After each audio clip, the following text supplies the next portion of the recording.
Bittu DJ मलाही बाजार मंदिर के पीछे। Mix by AR Amit Singh.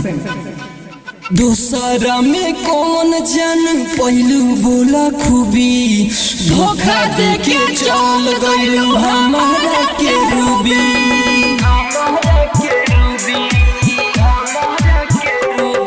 अरे मन करे जाके हम नदिए में डूबी, धोखा देके चल गइलू हमारा के रूबी।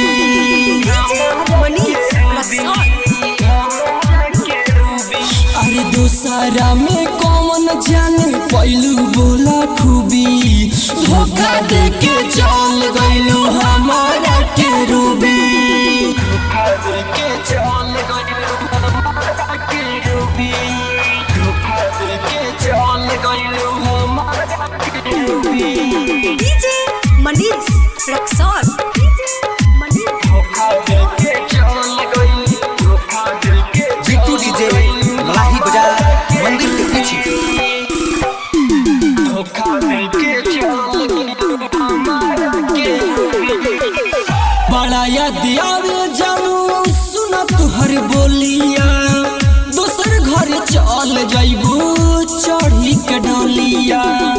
हमारा से भइल जाने कौन कसूर हो, दिलवा के हमारा तू कैलू चकना चूर हो।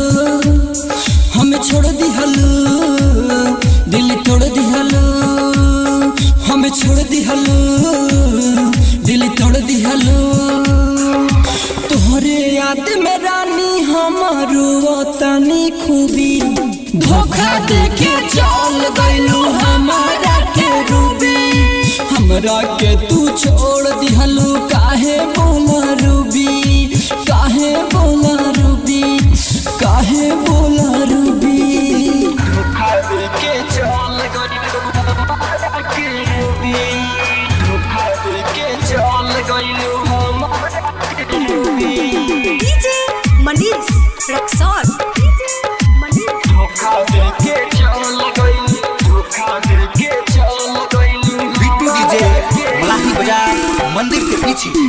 धोखा देके चल गइलू हमारा के रूबी।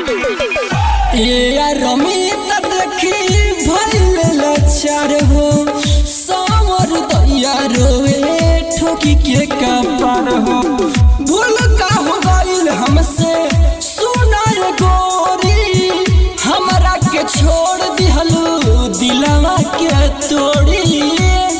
यदि आई न तोर गिरी अखिया से लोर, यदि आई न तोर गिरी अखिया से लोर। हमारा से मरद बोला पहलू का तू है भी, धोखा देके चल गइलू हमारा के रूबी। दोसरा में जानू बोला पहलू कौन खूबी, धोखा देके चल गइलू हमारा के रूबी। Nirmala recording studio.